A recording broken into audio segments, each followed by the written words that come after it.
Let's go. God, You gonna pop a vein doing that one day, sir. hopefully not. That's how it starts, sir. My doctor says okay. I looked both ways. He said it was okay. No, it's an apple a day keep the doctor away. Not screaming to knock your veins out, sir. That's just not how it works. How is your day today? You had a beautiful day? I know you had a beautiful Sunday. That was everything been good. Everything's been good. It's been pretty quiet. Towards holiday season, everything gets really, really quiet, slows down a lot. A lot of shopping goes down, so a lot of family time for a lot of people. This is the season to eat. We got Black Friday coming up, Cyber Monday. Markets is booming, hit another record again. So it is what it is, man. Everything is going well. We got transitioning team coming in January to clean up the country. Woo. All kind of beautiful things. Are they going to drain out the swamp again? We don't know what's going to happen, but that's their goal is to clean up the country, sir. I'm not saying that they are going to. I'm saying the goal, sir. Well, the aliens, they confirming that the aliens was down in Miami at the mall. At the Port of Miami with Ross? Yeah, they said the aliens was actually there, and, so they trying to figure that out now. They didn't catch him. But did they catch one? They caught one. And they admitted that the U.S. government admitted they said, yeah, we got an alien body. It's okay. Is it the one with the green eye, like the green little oval head shape with the black eyes? They asked him, but he said he couldn't say. He said, but they got him. And they couldn't tell us. So we had got to be paranoid about what's out there in these UFO streets, but they're not gonna give us the updated information. They just letting us know that they out there. They live among us. So we don't got G5 clearance? No, not at all. I was like, this is crazy. I'm not watching this. I was like, I'm definitely not watching this. I was like, nope, turning this off. This is too much. This is like a movie. This is not real life. It can be. How's this real life? I just need to see if they're bigger and stronger than us. Because if they not, man, I'm gonna hit one of them up for the lottery numbers. Like, what's the winning lottery numbers? It's gonna go like this to your ass. You like, That's crazy if they can really do that. Yeah, that would be. I don't think they can. I just think they just drive different vehicles. And it's built is by antimatter, so I never made it to science class, so that don't even matter. Damn. What's up, Orchard? What up, Angry Snowman? Good day to you, sir. Why is a snowman always angry? I don't know. Have you noticed that? I don't know, but they are. I mean, if you think about it, I'd be kind of angry if I was a snowman too. Can you make snowmen out in New York? Not in the past 5 years. No, in the past 5 years, we have not got enough snow. Absolutely not. Yeah, it's turning into Florida over here. Well, I don't know about that. The politics is different, but I can understand how there's some shift a little bit there because y'all always getting in trouble anyway. No, I'm talking about the climate change, and you know how the North Pole is shifting over to Russia now, so it's giving us a whole different climate over here. Yeah, no, I don't know nothing about that. No. I'm a simple Californian man, okay? So we got water, we got rain, we ain't got no snow over in the northern part of this California here. What about in Napa? No. That's in California? I don't know. It is in California. That's Wine County over there. So okay. There's this guy I know. He moves a lot of wine. I don't drink, but he has a couple businesses out there, and he delivers wine to some couple big name corporations. So you got a bottle or two that you just don't open? I can ask him for him, but I don't. Listen. I just watch his business process and learn some things from a nice distance, sir.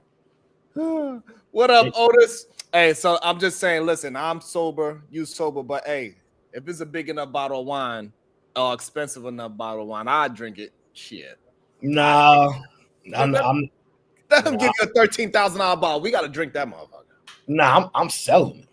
Damn. Like if any bottle worth over $1,000, I'm selling. Like there ain't no you give me something less than 1,000, I'll be like, all right, 500. I just talk about it like, yeah, that's my $500 bottle. You give me a rack and I just got to stare at it because everybody that knows me know I don't drink. Come on now. You know what I'm saying? That is the question, Angry Man. We about to get into it. What we talking about first, Aaron O? Mr. Bad Takes Bracy. We got a lot of things to cover today in the hot seat. First is first. Sunday night game was electrifying. Okay, it starred some of the brightest stars in the league today. Okay, we got. He said, "Snowman, not Angry Man." We got the Philadelphia Eagles who took on the Los Angeles Rams in a very close first half game. Very much strong defense. The second half, the Eagles really put their foot on the gas, and Saquon Barkley separated himself from the competition once again. Franchise record in rush yards. How many? What he ended up with? I don't remember the exact number. It was like 240, 255, something like that. Ooh. Yeah, it was Saquon. You know what I mean? That's sick. 240 is sickening. It was like 245, 255. He had like 10 yards per carry. That's crazy. That is like John. That's really video game numbers. What he did yesterday. Those 270-yard runs were amazing, and it definitely was electrifying. He had the whole stadium, even though they probably was rooting against Eagles. The plays were just so beautiful, and the speed that he had hitting that line was awesome. Man, I think that LA. You know, it's crazy though, Aaron. I think LA Rams did a really good job. I just think that it ain't too many players that could play with another player that's in the zone like that. Once a player is just in the zone 250 yards, it's just not a normal night for him. He was seeing the holes is just like, you know, you could drive a Mack truck through it. It's just not, you rarely see when two players could go off on each other at the same time. Like the only other person I think that can have the capability is maybe Patrick Mahomes. He's like, oh, okay, Saquon want to have a 240 night. I'm going to have a closer to 500 throwing night. No, we can even it out. The thing is, as a pretty much lifelong Eagles fan, you have to understand. Last year we did not have the breakaway touchdowns. We had a solid running back. He was good, but he couldn't blow the top off the defense. Right. And it's been like that since basically LaShawn McCoy been a running back. We haven't had anybody that's been if they get in the secondary, they gone. You cannot catch them from behind. Saquon has that type of electric ability. I've always noticed that with New York with him. I was like, he gonna get negative yards in a 50.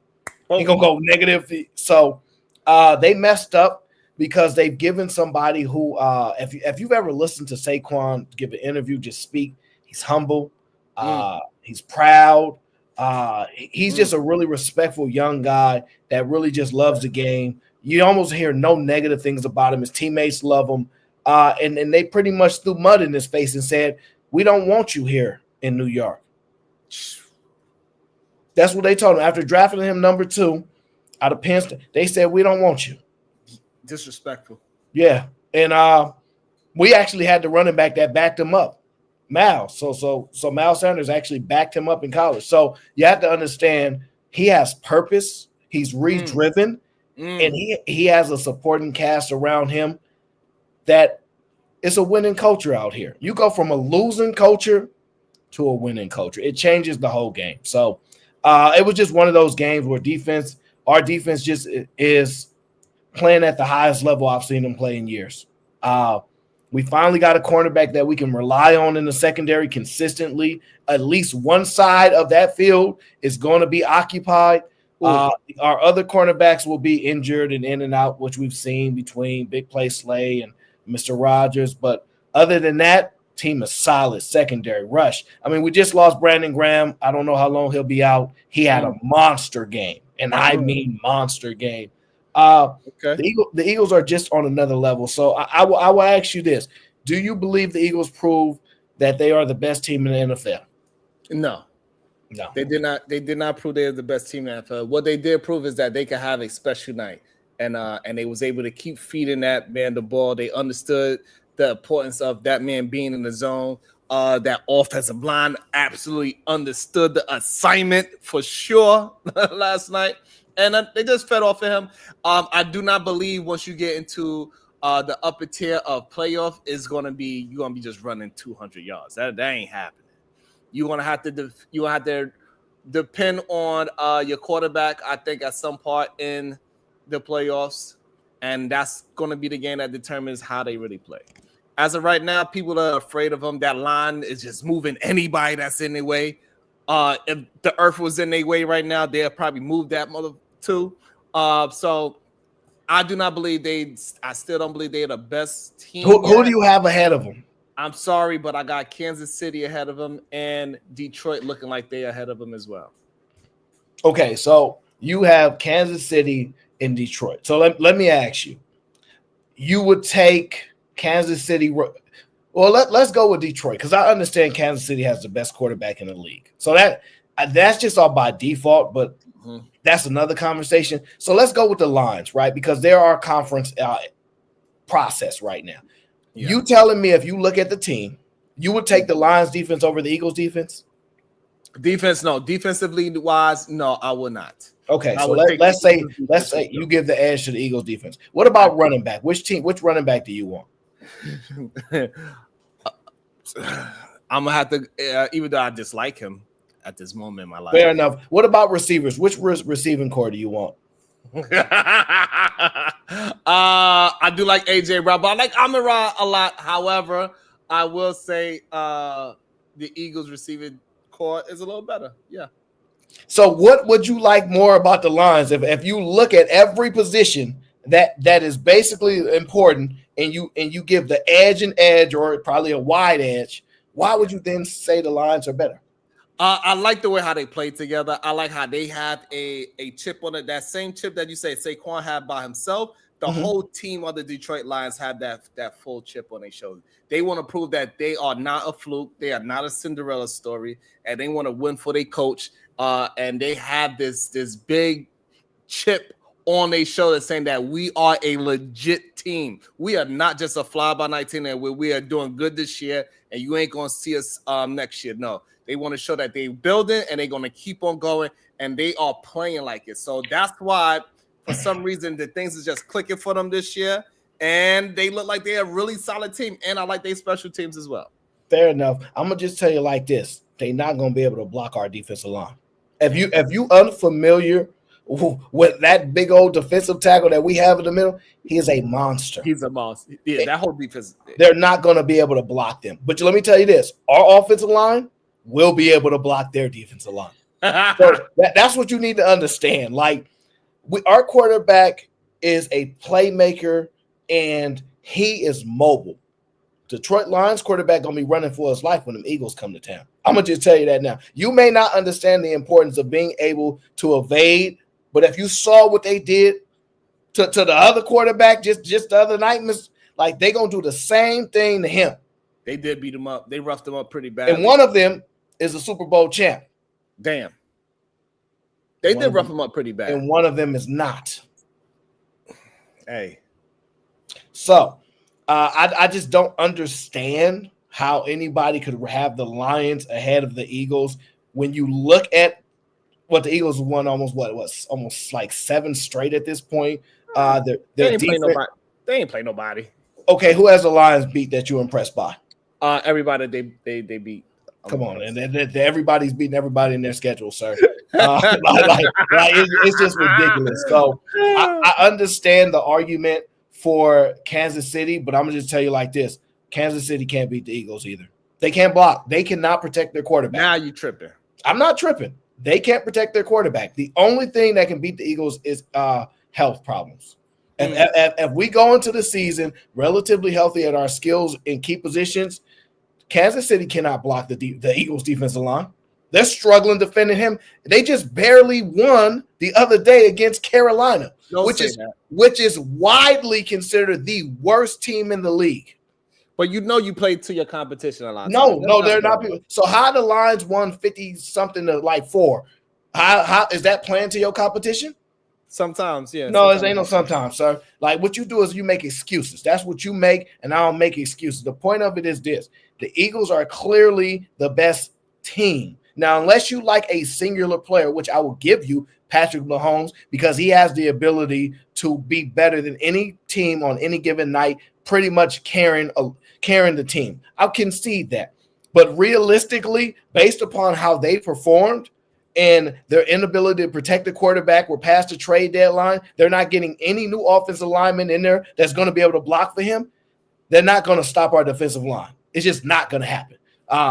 So the secondary, our secondary, the way our zone defense runs, people are in trouble. And I think people are starting to realize that. And we control the ball. We control the clock. We run the ball. I think Jalen Hurts is clearly the best quarterback when it comes to the RPOs, when it comes to run play options. Like, it's clear he is the best at doing that. Everybody else is just as good as he's just as good as Justin Fields. So yeah, I'll give you that. Yeah, exceedingly. Justin Fields doesn't start in this league, and he does. So clearly, they're not even in the same atmosphere. He got more rushing touchdowns than Justin Fields does. He got more than starting running backs do.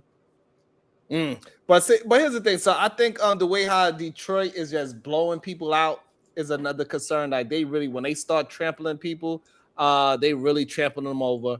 The Eagles, they don't have a lot of blowout games. Even though we blew out multiple teams. What are you talking about? Who else? This one was a good one. This one was good. They beat a good team, and they beat a team. They blew out a team that was actually playing well. Like they was playing well. They was keeping up. It's just that Saquon was on another goddamn planet. Detroit, who they beat? They beat the Rams,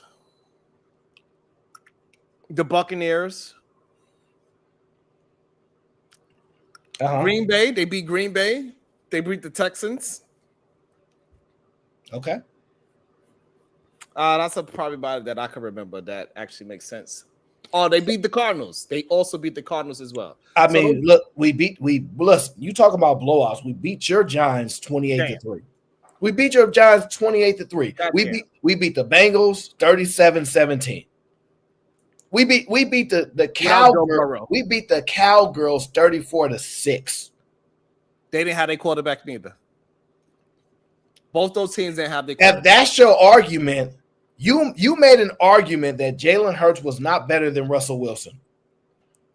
Russell Wilson just lost to a backup in Cleveland. I said Lamar Jackson, but we could go ahead with that. I'm defend that as well too. You can't defend that. You give Russell Wilson that goddamn line, shit. You give Russell Wilson AJ Brown, shit. You take Jalen Hurts out, you put Russell Wilson in, team is still doing well. Unbelievable. The team is not even doing that well because of their quarterback. Well, we'll come back. We'll come back to that. The point of it is this: the Eagles have proved that they're easily a top 3 team in the league. People want to argue back and forth who the top 3 are. That's their decision. I have the Eagles atop. It's just clear as day that they're the best team. Now, you can argue who has the best singular player. That's your decision there, but they're clearly the best team from offense to defense to control and all these things. Out of all the top 3 teams right now, okay? Then if you look at what Saquon has done, he's clearly run himself into the MVP race. Everybody's talking about how Saquon has a high chance of winning the MVP.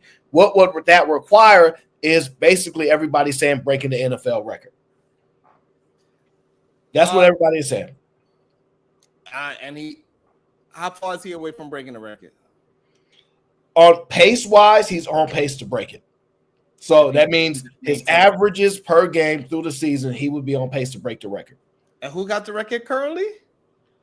Well, it depends. So there is a record when it comes to yards from scrimmage, and then there's a record for rushing. So the record is owned by ED, Eric Dickerson. So that record is like, I don't know what year, like the 80s maybe? It's super old.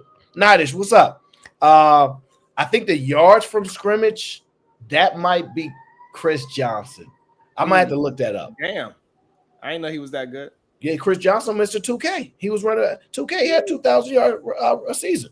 I think he owns the scrimmage record. I could be wrong, but I think he does.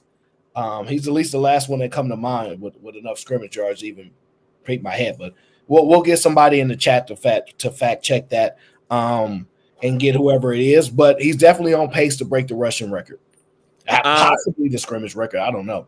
Yeah, Saquon is definitely a front runner, and he's well deserved especially the way how he played last night. Last night is really going to make people look at him a little differently. Having over 250 yards or 240, anything over 200 yards in a single game is insane. Both of those 70-yard runs was insane. Like, it had a lot of energy.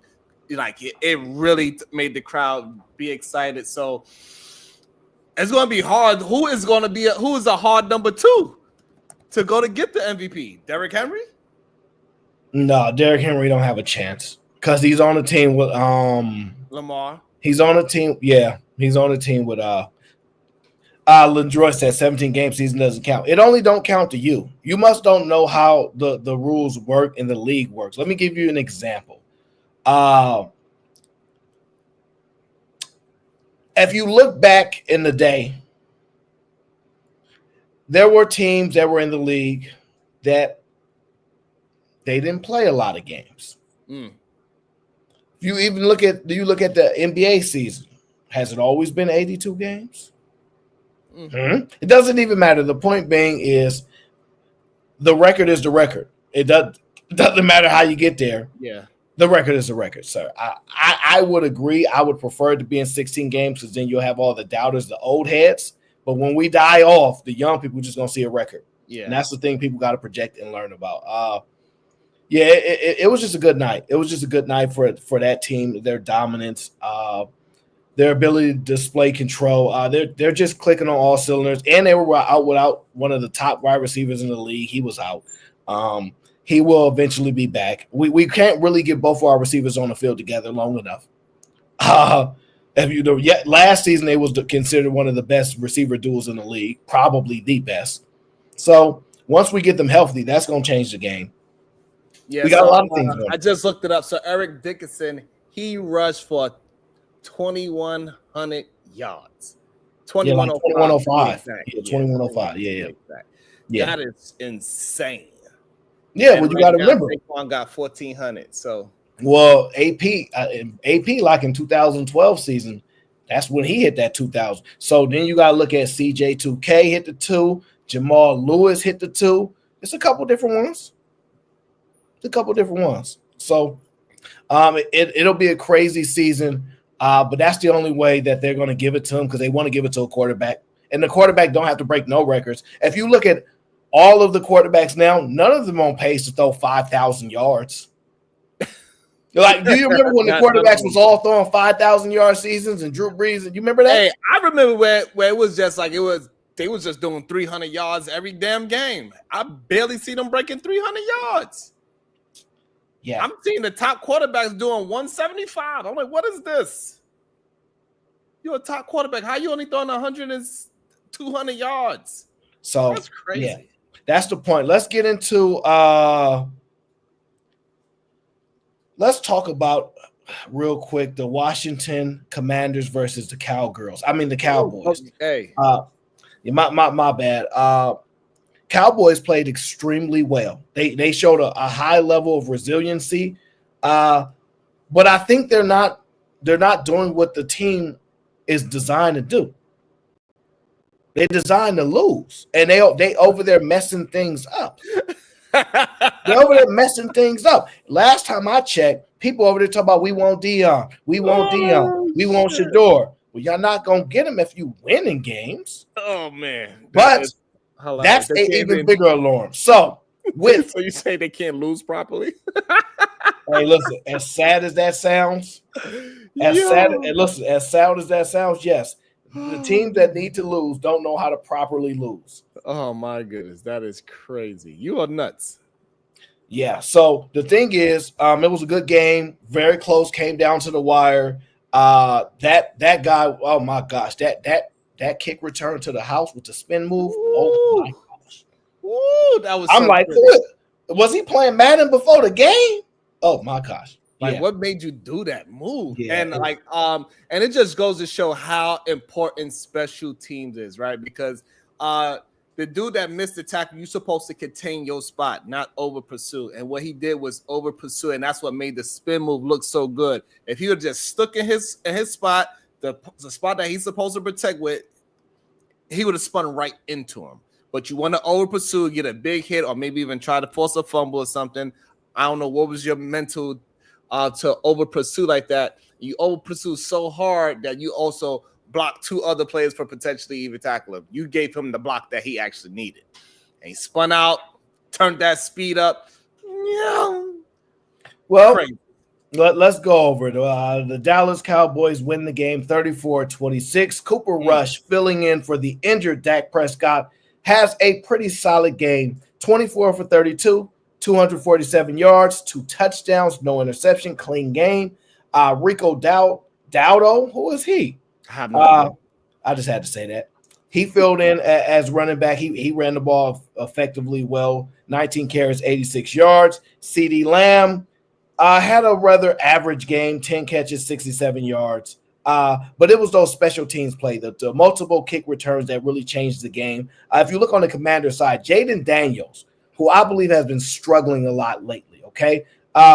He's been struggling with his accuracy the last 4 or 5 games. Okay. He finished this game 25 for 38, 275 yards, 2 touchdowns, and 2 interceptions. He was sacked 4 times. He did run the ball effectively. He had 7 rushes for 74 yards and a touchdown. So he was relatively all over the field. But I will say this.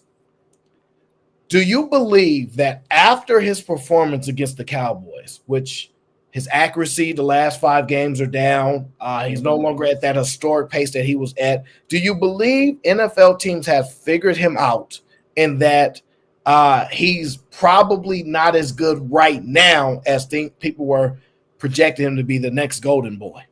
I think he's still talent-wise, he still have it, but they figured him out without a doubt, and they knocked the Washington Commanders out of even thinking about they're going to make some noise in the playoffs. And his coaching staff need to figure out what the other team's doing to negate that man's talent, because they're doing a bad job. They just depending on strictly on his talent and his ability to get out the way, and they're not strategically planning against what the defense is trying to, the scheme that the defense is running against him. And that's an issue that I'm having. Hey, listen, y'all got to be his coach. You can't just expect all of his talent to beat the defense. No, you got to have a strategy. The same way how they put a strategy against that young man, and he figured it out in the first half of the season. For the first 6 games, he was cooking. The other 6, they said, hey, we're going to pay attention to this young man a little more. What is his ticks? What did he do constantly? How's he looking? Is he pressing? When he go up, what do they run? They figured that shit out. I mean, they figured that stuff out. And now his coaching staff got to figure out how to combat the other defense. Well, to me, right? I'm looking all around the league, okay? I'm looking at Jaden Daniels starting to regress a little bit, right? I'm looking at C.J. Stroud, right, out in Texas, right? He's starting to regress a little bit. Like I was looking at his performances, right? And I'm like, okay, he's been playing well, but if you look at his stats this year, right? He's up there in yards per game. He's 4th in the league in passing, but he has 14 touchdowns and 9 interceptions, right? That's not good. If you look at last year, the whole season last year, he had 23 touchdowns and 5 interceptions. So he's already exceeded his interception goal of last year with 3 games less, with 4 more interceptions. His average yards per pass is down. His rating is down. His accuracy is down. He's been sacked more than all of last year with 3 extra games to go. I think what happened is sometimes these young players, they catch the league by storm. And then when people start realizing, no, we have to adjust for it. No, we have to really pay more attention to them. We're starting to see that these players cannot sustain that hot rate. If you look at Brock Purdy, right, he is not playing as well as he played last year. He's not, his accuracy is not as high, his pass per game, like every statistical category for him is pretty much down. He's losing more. Like, if you look at the quarterbacks, I'm starting to see regression from the young quarterbacks in the league that had a great last year, but going into their second year of starting, and Jaden's obviously in his first, but still, you're starting to see the back paddle on the second half of the year. So that's what I've been noticing with the quarterbacks lately. What do you think? I think it's really they got to find a way to protect these young men.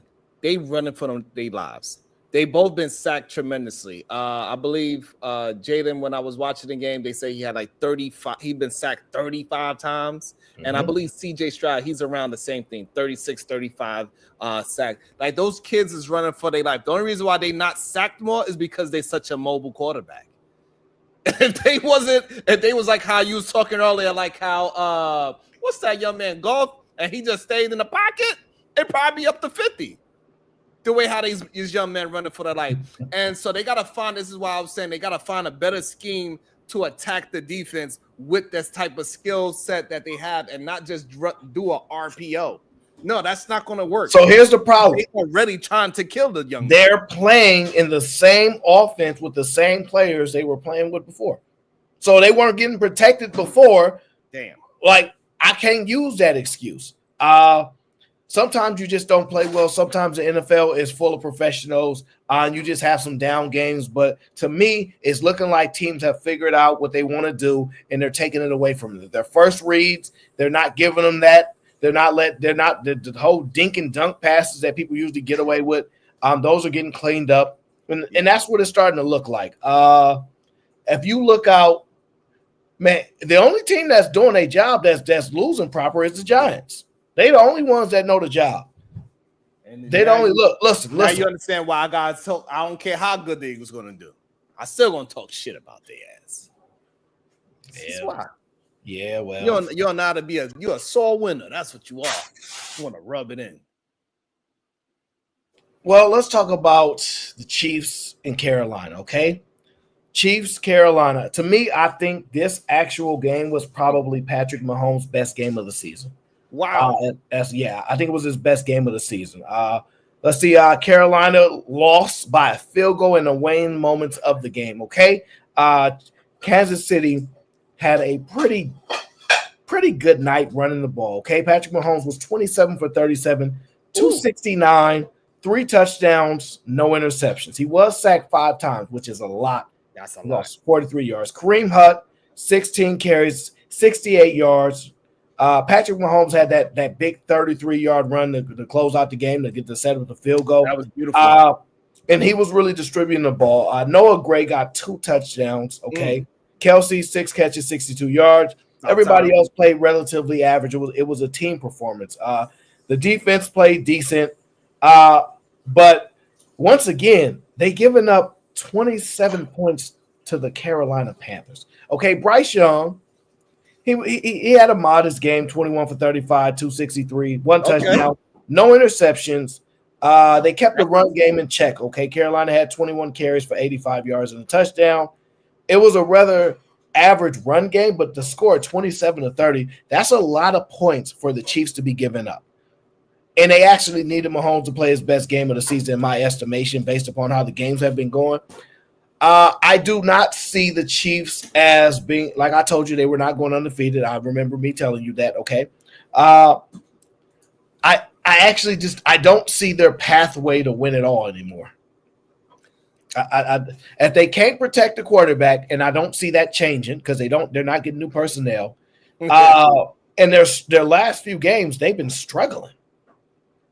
You see what I'm saying? Like, they've been struggling to put teams away, to show a level of dominance. And when's the last time we've seen a team just lean their way to the playoffs and win it all? Like, they usually have some level of crazy dominant performances, and I'm not seeing that. They're starting to teeter a little bit, and they have no depth. Now, I do believe they're going to get some pieces back. Okay, obviously, they're going to get some help in the receiving game a little bit, but I don't know if that's enough.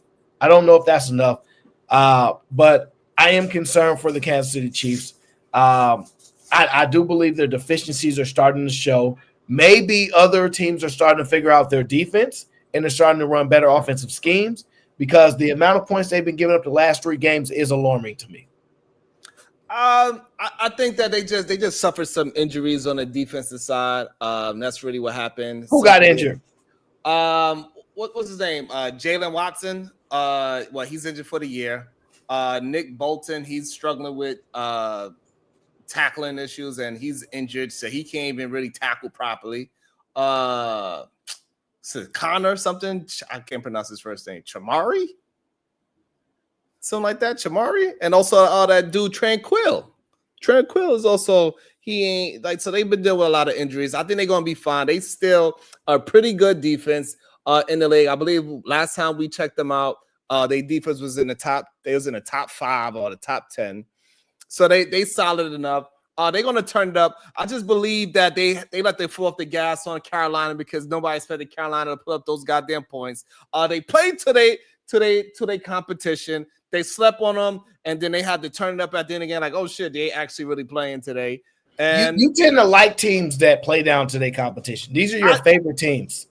I'm just saying what it just happens. It really does. It's something that you told me not too long ago. You playing against a bunch of 10-year-olds. You ain't gonna just dunk on the 10-year-olds. You're gonna be like, you're gonna play a little bit. And what did you tell me? I'm gonna dunk on those 10-year-olds. Me personally, yes, I'm gonna dunk on them. I'm gonna bust their ass. I ain't gonna have that. I'm blocking every shot. But in reality, most of these players, they play to their competition. That's why they can't keep their foot on the gas. Because they just don't see the person, they just see the person in front of them. They looking past that team. They're like, oh, Carolina, they actually was playing, they was thinking about the other team already. They ain't really give a damn about the Carolina Panthers. They just had to figure out the last few minutes, like, oh shit, we got to play. We can't go down, lose it to them, and now everybody be talking shit about us for the whole week. And so they started playing. Well, okay, fair enough. If you're not really seeing much changes with the Kansas City Chiefs. Nah. I'm seeing a little bit there. Let's go to Minnesota and Chicago. Okay, to me that was a really, really good game. It showed me some things that I wanted to see. Okay, so let's see the score 30-27 in favor of Minnesota. Okay, you had Sam Darnold who had a really, really good game. He played phenomenal. 22 for 34, 330 yards, 2 touchdowns, no interceptions. Okay, Aaron Jones. Okay. 22 carries, 106 yards and a touchdown. He played really well. Jordan Addison was really carrying the team because Justin Jefferson was not he was not his regular self, okay? But Addison had 8 catches, 162 yards, and a touchdown. And the Vikings got about 3 sacks. Now, Caleb Williams, on the other hand, I thought he played a almost terrific game. Okay, he was 32 for 47, 340 yards. It sounds good. It definitely sounds good. 2 touchdowns, no interceptions, high QBR. DJ Moore had 7 catches, 106 yards and a touchdown. Keenan Allen, 9 catches, 86 yards, touchdown. I mean, overall, a really good game. Let me just tell you this. When they got to overtime, I'm watching the game. Yeah. And Caleb Williams blows the game. Woo! Oh, my God. What'd he do? That's why I was surprised you said that. He held the ball. I think it was a second or a third down. I don't remember what it was. And he was holding the ball, trying to dodge. He could have just threw it away. I think it was first or second. He just threw the ball away. He took a sack that lost like 15 yards. It was the worst play of the game. I mean, it's overtime. First, like you can score the touchdown, put like something. And what he does is he takes a sack and loses because he doesn't realize, and this is the problem with Caleb Williams, right? Okay. He doesn't realize he's not in college anymore. And he's no longer the dominant athlete over college athletes. When you're in college, you're supremely better than most of the competition. This is why you be seeing Alabama blowing people out because they just blown out by 60. You ain't blowing nobody out by 60 here. No, because he has a lack of respect for the talent of the rest of the league. That's what I've known about him. He doesn't realize, young man. Yeah, because he doesn't realize, I can't outrun that defensive end. I can't outmaneuver them when they only half an inch away from me. Throw the ball away. He does not know how to do that yet. He has not adapted well. That part is not on the coaching. That's on him. I watched the game. He played a really good game. Prior to that, it was a battle. But that singular play cost his team the victory. He 100% blew the game. Actually, I really like that take. I didn't really pay attention to that part of the take that he just feel like he's so much faster. He's still stuck in a mindset that he's faster than everybody and not realizing that these linemen are just as fast as you and stronger than you at that, by the way. And they're playing against the best players in the world. They're playing against players that are faster than you. They're playing against the Lamars, the Justin they're playing against some of the very, very best players. Okay, so I was so mad because I'm rooting for him. I'm rooting for him so bad because he's in Chicago where quarterbacks' careers go to die. It's a great point. I'm rooting for the kid to be successful. I'm like, man, I sure hope he changed life in Chicago because other than that, all he's gonna have is drill music. I don't want that for them. I want a future for those children. Okay, and it is just sickening, and it makes me want to puke. Okay, I see you. I love that take that he's playing to his yesteryear competition. He ain't really catch up to realize that he playing against the best of the best. You ain't just gonna outrun nobody. You ain't gonna outthrow nobody. You playing against some of the most seasoned, talented American football players in the world. Actually, this is the only place they play it. So these are the greatest football players in the world, literally. It ain't like how it's in basketball where you can say, hey, you could go overseas. No, these are the best football players in the world, unless it's an injury. And here's the crazy thing, because it was a battle of USC quarterbacks. Okay, got Caleb, you got Sam Darnold. Now, here's the most amazing thing that I've noticed. I like that take. I think we owe Sam Darnold an apology. No, most of us have been sitting by, waiting for him to revert back to his New York Jets days. Damn. Where we just go, man, we know that's what you do, man. We know you're not good. And all he does, I mean, look, what is their record out? What is their record? Let me see here. They are pretty decent. What is their record? Because he got them playing so well. He's even shocking me. Let me see what their record is. Their record 9-2. They're 9-2. Hey, and it's nothing better than flying under the radar. Sir, they are 9-2. So what this does for me is tell me one thing. Not only is Chicago a place where quarterbacks' career go to die, the New York Jets are officially a place where quarterback careers go to die. Because for some reason, almost every quarterback that leaves the New York Jets finds a way to be decent on other teams. Now, I'm not saying they go on and win an MVP, but it seems like they can actually play football. It seems like they're an actual serviceable quarterback as long as they're not in a New York Jets uniform. That's one player. That's one quarterback. You can't name two more. There ain't no other players that played. I don't think Geno played for the Jets. So, okay. Did Geno play for the Jets? Let me look it up. He did play for the He did, but he got himself punched in the face. That wasn't the Jets' fault. That wasn't the Jets' fault? No, he got knocked out and his jaw broke and he couldn't play for you. That wasn't the Jets' fault.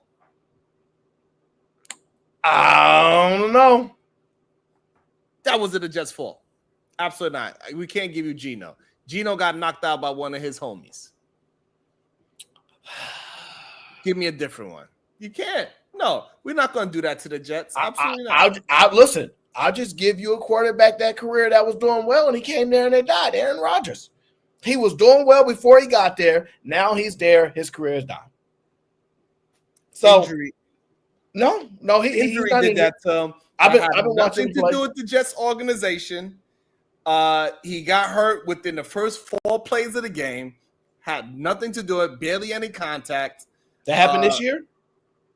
And this year, he's still trying to recover from that injury. Oh. And this is why they only throw quick slants, and he can't throw nothing past 20 yards for some strange reason. I don't know why. But they every play is a quick slant, and the defense know what he's going to do. So it makes it difficult because they know what he's going to do. Because he can't do nothing else at this point. Because he can't plant his foot properly. It's okay. It's okay. So, but when we do this year and we draft somebody decent, we're going to see. We allowed to mess up every once in a while. We messed up. It's okay. It's no problem. It's no problem.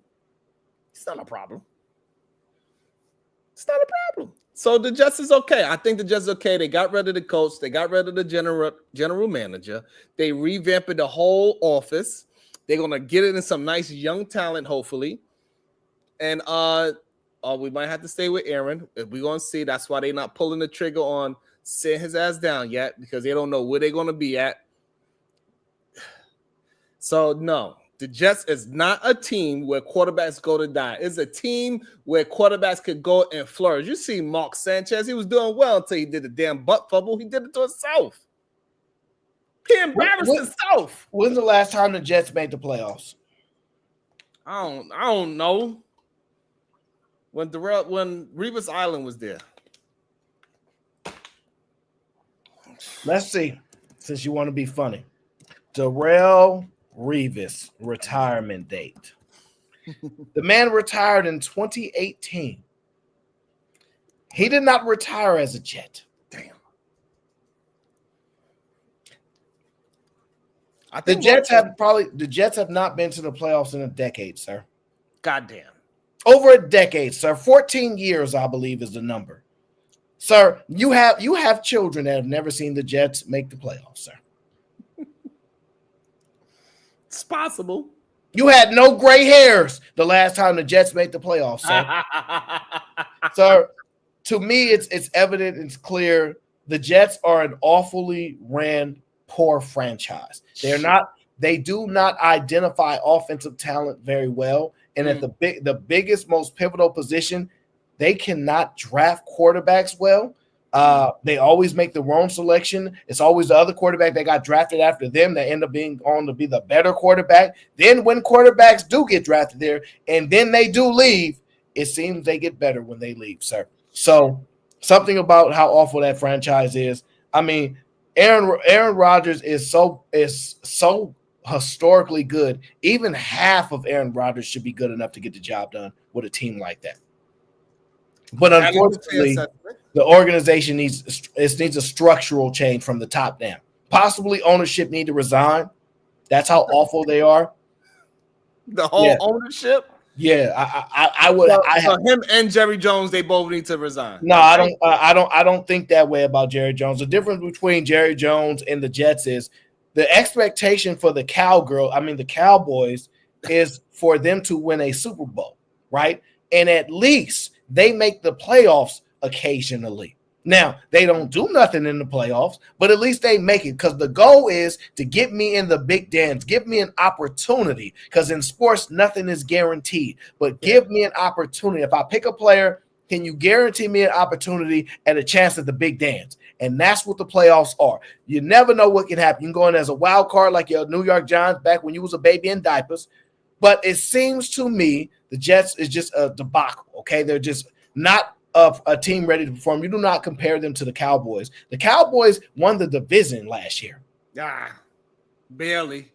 And no, it wasn't okay, one game or so, but still 12 wins or something like that. They won the division at least. Yeah. Now, obviously, they've been struggling this year because their quarterback is down. They were struggling with him in there. And obviously, it's clear as day they're trying to tank. I believe listen. This is my take. I'm going to give my take. So now that we finish off on the Jets and their disastrous franchise, I'll give you my take on the Cowboys quarterback situation. This is what I believe. I believe the quarterbacks want to do something similar to what they saw with Daniel Jones. They want to cut Dak Prescott. I don't know if they can find a way to get it done without the destruction of their cap, because I believe they're going to lose enough games to where they're going to be in the hunt for one of the quarterbacks. There's two quarterbacks that stand out between the above. Obviously, that's Shadir and that's Cam. Those are the top two quarterbacks based upon my estimation for what I've seen, okay? There are other quarterbacks. Ewers there in Texas. There are other quarterbacks that are really, really good, but I do think the exceptional ones, the ones that have that it factor, are Cam and Shadir. So I believe they can be in the running because obviously not every team needs to draft a quarterback. Some teams are going to struggle, like the Panthers. They probably should draft a quarterback, but they still they still have a number one pick. You see what I'm saying? So it's tough to say what you're willing to do there. So I believe that's the goal of the Cowboys. I think they want to cut Dak Prescott. I don't think they'll be able to because of the cap hit. He does have a no trade clause, I believe. I think that's the goal. They gotta pay him and cut him. Yeah, no, that's not how contracts work. They're not gonna be able to do that. So what is the chances? What do they have to do to even attempt to get rid of Dak at this moment? Since he just recently signed his contract, trade him. I thought you said he had a no trade clause. Yeah, he has to agree to the trade, but the difference is this: he's likely to agree because he's not going to start there. Sit him on a. So here's the difference, and look, we're going to talk about it. If you sit him on a bench as a quarterback making all that money, and you try to trade him, I don't care if you can get him out of there for a 7th-round pick. You don't care. Get him up out of here because the ultimate goal is you want to get as much as that money off your books as possible. Now, obviously, teams that are smart are going to make you pay some of that money, right? They're going to negotiate some of the money, but somebody will be willing to take Dak Prescott. He's not a bad quarterback at all. He's obviously played really well, and there's a dying need for quarterback. Look, you can look at Cleveland if you want. The Cleveland Browns desperately need a quarterback. Even with Deshaun Watson's contract, they are looking at ways to cut him. So I'm just telling you. And listen, in the great world of sports, we see things happen all the time. Okay, we think nothing ain't happen, and then it's happening. So I believe ultimately that is what the Cowboys want to do. They want to move Dak, and they want to get another quarterback in there. I believe they've kind of proven that. The way you do it is this: you bench Dak, and you make him prove to the world that he is so selfish, right? That he just wants his money and he doesn't want to go to another team where he has the opportunity to start it. He would rather sit on the bench instead of waive a no trade clause and play for a team that doesn't want him. That won't make you look good. Okay, I like that plan. So obviously, I'm not their publicist out in the Dallas, but I would definitely shred them in the press. And it's not that hard because Cowboys fans are tired of them. They don't think they're not. That some of them love him, but a lot of them are tired of him. They don't believe he can get the job done. So there's ways that can happen in the great world of sports. I believe that's the ultimate goal, along with the Cleveland Browns that want to get rid of Deshaun. Now, so obviously, they're not swapping. Even though they're gonna most likely get rid of the head coach, you still think they still want to possibly move Dak as well? Yeah, I think that most people can see that Dak can't win the big game. It's not that he's not a serviceable quarterback in the regular season. It's starting to look like him and Lamar Jackson are those type of players. It's starting to look like that. So, and that's how everybody feels. Whenever Lamar goes against one of the elite teams in the playoffs, he does not win. And so whenever Dak goes against one of the elite teams in the playoffs, he does not win. It bothers people because they have the number one offense, and then they playing so well. And so at some point, you had remember they moved away from Romo. And Romo was Romo at the time. That's right. But he was also injured. He couldn't throw past 10 yards at the time, too. Point being is in it. So people get injured all the time, B. Hey, but look, see, the only problem is this, that Romo didn't have that line that Dak got. Dak had a line. Yeah, they both had really good offensive line. No, but Dak got a line. Dak line is almost as good as the goddamn the Cowboys' offensive line is no longer good. Right now. It hasn't been good for the last few years. I would say this year. Last year they was all right. They were all right last year, but they're definitely not good this year. But Dak, for the majority of his career, he had a decent line. That's fair. And he ain't produced enough for the line that he had. It's just like what your Eagles got. Your Eagles got a good line, and they.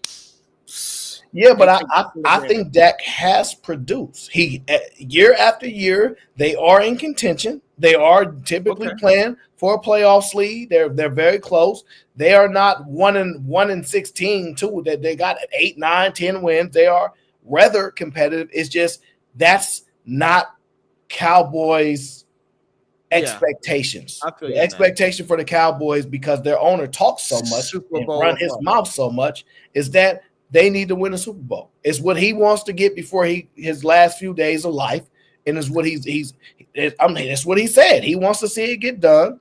And that's what he has a drive and desire to. Unfortunately, his ego is bigger than the last time they won. It wasn't because of him. And I think he wants to prove it's because of him, or he has some ego problem that he needs to do. He ain't no Robert Kraft that be quiet and just let the stuff, operate and run. So that's one of the things that's hurting. But what can you do? Because Jerry do pay the money. Jerry do got the number one rated valuable franchise. You see what I'm saying? So you got to take the good with the bad. Yeah, that's fair. He seemed like he do have a point to prove. It's kind of like that Chicago situation when they have a John when the GM was like, "Hey, I was the one that drafted Michael Jordan and Scottie Pippen. Why y'all ain't saying that I did a good job? Why y'all talking about Phil Jackson?" It kind of seemed like it's that kind of situation with Jerry Jones for sure. He want the recognition of, "Hey, I put this together. Look at me. Look what I did." Not what. Yeah. So that is a very interesting. I've never really thought of it that way, but that is a very good point. He's tanking his own team because he want to be the one that's calling shots and saying, "I put this together." Very true. That's what I see going on. As the season unwinds, we'll see more and more traction. Like you're on point today for once. It's about time. Yeah, it's typical. So as the season continues to go on, we'll see more and more storylines develop, and we'll go from there. But that's what I'm seeing now. Let's get into this last game that just finished up here. The Harbaugh Bowl. The Harbaugh Bowl. So a battle between brothers head coaches, okay? Yeah. John Harbaugh and Jim Harbaugh. I think they're the same, okay? Jim and John, they said they might as well be the same name, okay? Baltimore Ravens secured a victory 30-23, and Baltimore was effectively in control in the second half. It was a very close first half, a very strong defensive first half. There was offensive struggles, but Baltimore made it rain as they continue to pile on as the number one offense in the league. Lamar Jackson finished 16 of 22 for 177 yards and 2 touchdowns, no interception. Derrick Henry had a monster night, 24 carries, 140 yards. Okay? Zay Flowers had a big play. He had 5 catches, 62 yards, but that big 25-yard play was the big deal for me. Bateman touchdown right before the half was huge. That was huge. But Justin Herbert, he played a decent game. He was 21 for 36, 218 yards, no touchdowns, no picks. J.K. Dobbins, who had that breakaway last week, he got injured this game, so he didn't really play to the full potential. The Chargers have been playing really well this season. If the Chargers were able to pull this game out, I was going to have their coach as coach of the year. Wow. The Chargers were able to pull out this victory over the Ravens. I was going to bump Jim Harbaugh to the coach of the year easily. If you look at how many wins they have this year, had they won this game against one of the elite teams, then you'd have the best argument that he's the coach of the year. If you look at how many games that the Chargers won last year in comparison to what he's done in year one, and just how drastically he transformed that defense with the same players pretty much, they haven't had much change on defense. Offense is some shifting, yes. So I was definitely impressed by the brothers and their success.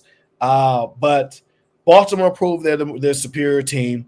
They end up running 30 points on the board after a strong half. The Chargers have a really, really good defense this year. So for the way the Baltimore Ravens were to break through that and win, it was a good statement game for the Ravens. They needed it because they've been coming off some you guys really what we say they are. So it was an excellent performance by the Baltimore Ravens, and they were able to pull that out. Your thoughts? They better had, because Baltimore was on my list of watching them and seeing how they really doing, how they adding up. Are they really a real team? Are they the pretenders of the league for real? And so they had to. For me, it was a must win for them to even take them serious. Especially we got Derrick Henry, and like you got too much going on for you to be losing to so many teams. You got 4 losses already. All the top elite teams, you got to compete. And so for me, I'm shocked about this whole coach of the year situation, which you made a good argument for him. You made a very good argument for him. However, I didn't even think of him as a coach of the year of anything of that nature. But that's a great argument. He took a team. Well, here's the numbers. Last year, strongly. So last year the Chargers were 5-12. This year they're 7-4. 7-4 now because they were 7-3. So hey, and I'm pretty sure they're going to win a few more games this year. So they could go from 5-12 to literally maybe a double digit 12-5, 11-6. Like they can win 10 plus games easily. Right, they could double up easy, at least 10 games. Yeah. So that's to me, that is the argument that I have. I still may make an argument later on down the line that he's coach of the year. If I just look at the comparison, you cannot say the Lions have coach of the year because last year the Lions won like 13 games. What they're doing is not shocking. You can't say Kansas City got coach of the year because they're not going undefeated, and what they're doing is not shocking. You cannot say Baltimore got the coach of the year because they got the MVP. You see what I'm saying? Like, if you look at the teams, you can't really make that argument for the Eagles either because they won like 11 games last year. So out of all the teams that were really bad last year and that are winning this year, to me, the Chargers are the biggest difference ones. So I have him very high up in coach of the year right now, but I understand why people would have the Detroit coach ahead right now and things like that. But yeah, just because the franchise historically was bad. So yes, but and what they're doing, they're still like 9-1, so they only got one loss. But still, yeah, I'm more impressed by what he's doing with the Chargers than me seeing the Lions build off of what they built upon last year. So, so you like the big turnaround, and they all like they defense is really up there, right? They scoring defense is, I think they number one in scoring. So, but the fact that they let these the Baltimore Ravens just run rampant on them too. It's one of those games. Yes, that's what I was going to say. Like sometimes when a player just in his zone, it ain't much you could do with that. Derrick Henry, 140 yards. What up, chaotic? 140 yards. Hey, and he was running angry. He was not trying to run out of bounds. He seen somebody coming to us. He ran to him. You kind of see that play yesterday where homeboy said, "Come here." No, I'm not running out of bounds. And he hit him with another one. That's what Derrick Henry was doing. He's stiff arming people all over the place. So that was him and Saquon is just ridiculous this year. It's good to see that the running backs is getting a little bit of shine. I enjoy it. But that's a great argument to have that he's possibly going to have at least a 10-win season, and it was only a 5-win team. This would have been a marquee game to put on the resume this year. Because he won a national championship. He's a really, really good coach. He's playing to the Super Bowl. He just hasn't got that one over yet, and that's why I feel bad. But man, he's amazing, man. Well, they at least need to put a curtain. I don't know if he's gonna build a new stadium. I think he's talking about Jerry Jones. That stadium is pretty damn new. No, that's hilarious. He talking about because that goddamn sun is blinding his players. Yeah, he definitely do need to get a new stadium. Give him another $2 billion. Now, let me get into another game that I think is will shock people. The Miami Dolphins defeat the New England Patriots 34-15. Okay. Drake May, pedestrian numbers 22 of 37, 222 yards, 1 touchdown, 1 interception. Okay. Running backs held in check. Receivers relatively held in check. Okay. Miami Dolphins, they had a dominant performance. Tua Tagovailoa. Okay. He was 29 for 40, 317 yards, damn, 4 40 touchdowns. Times? That's a lot. 4 touchdowns, no interceptions. Jalen Waddle, depending on how you pronounce it. That's Waddle. 8 catches, 144 yards, and a touchdown. Ooh.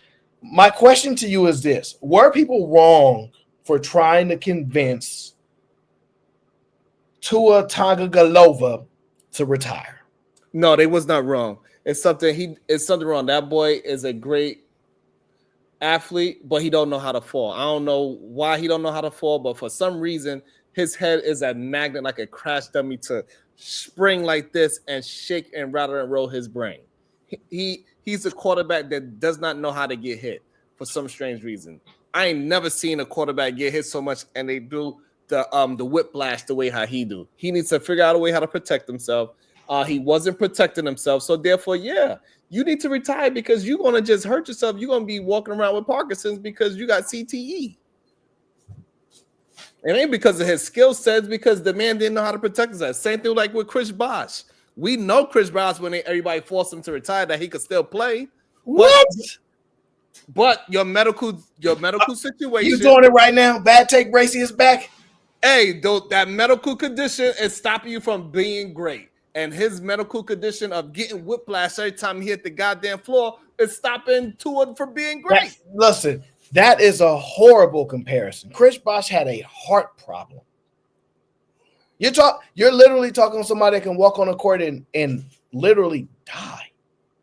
Comparing to somebody that's getting head like concussions, that is very normal, and that players never used to report them back in the day. So they never used to report them. They used to play with them.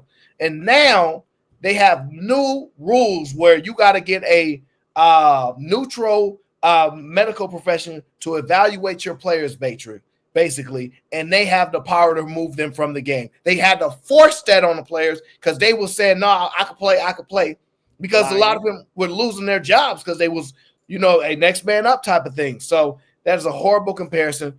I think a lot of people were 100% wrong.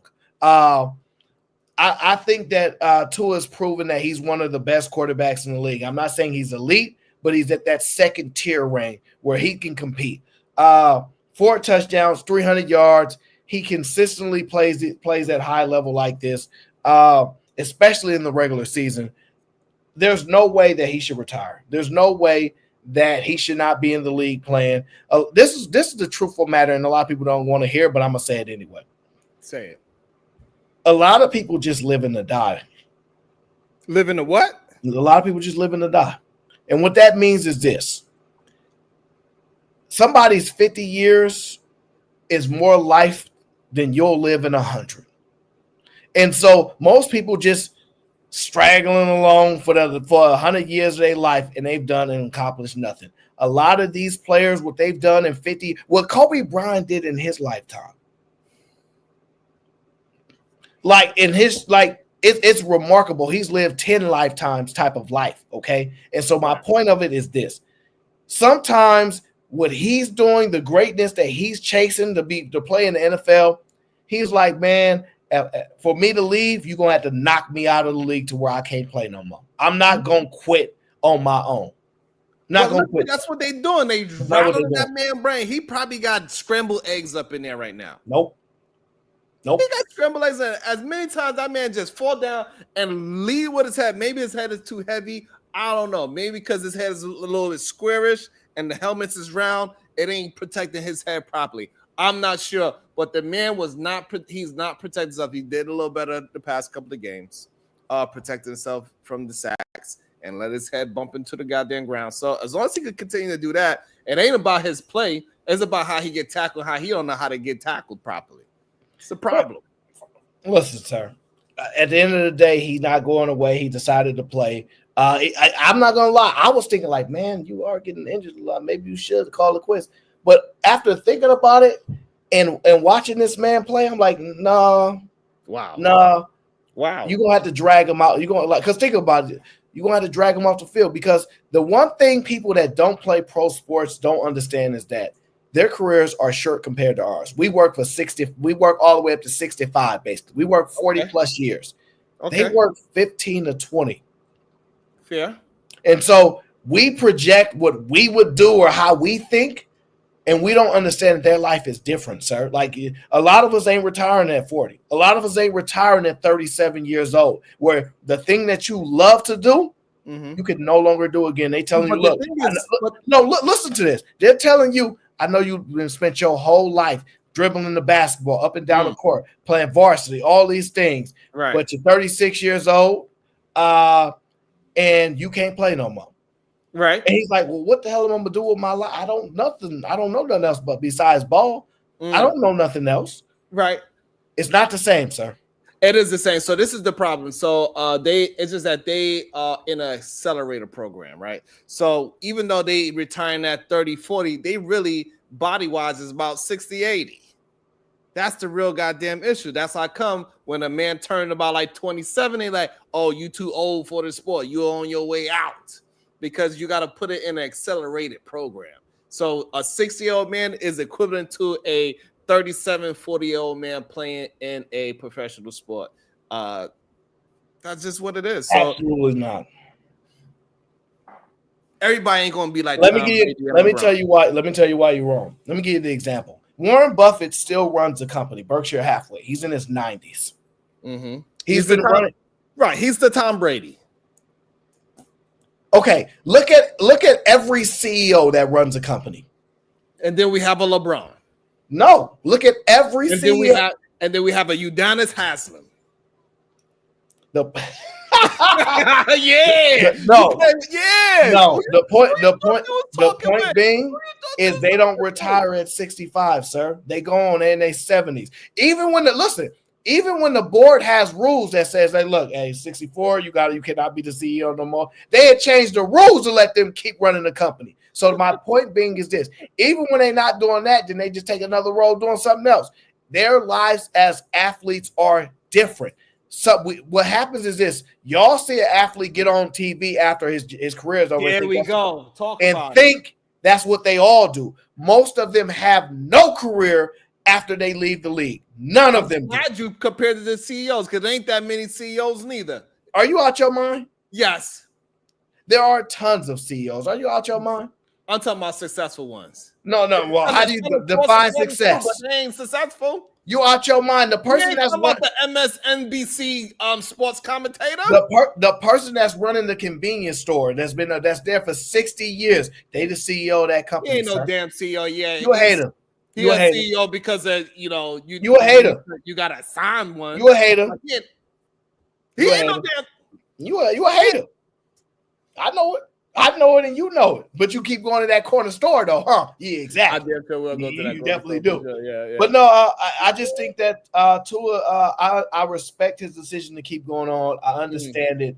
I think a lot of people don't really put themselves in their shoes and understand that's their livelihood. That's their life. You see what happened to these players when they can't play no more? Dwight Howard crying, oh, I could still play. Cam Newton.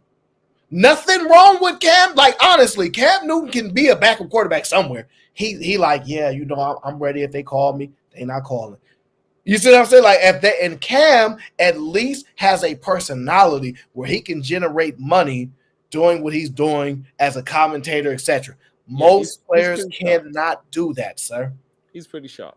Most players cannot do that. So after studying a lot of like very successful people, what I found is that the way we judge things is very interesting. And the way I understand the athletes, I get it. You guys got to retire at 37.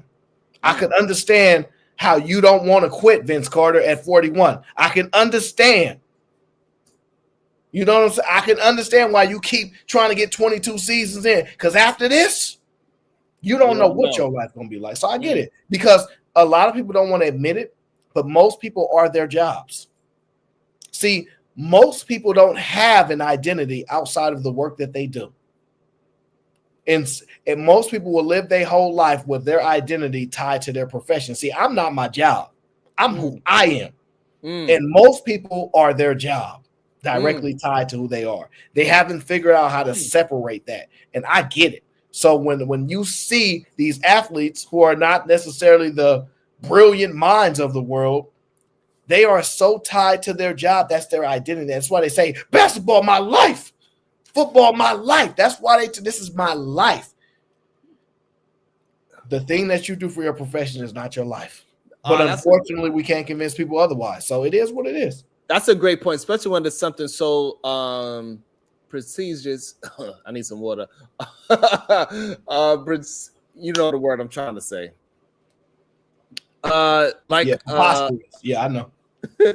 Like a sport, or like being a doctor. That's how come Doctor Strange turned into a goddamn magician, because he's like, I am a doctor And I'm gonna have to figure out. And I seen this guy, he did some magic, and all of a sudden he could use his hands again, and it turns into a whole goddamn Marvel magician.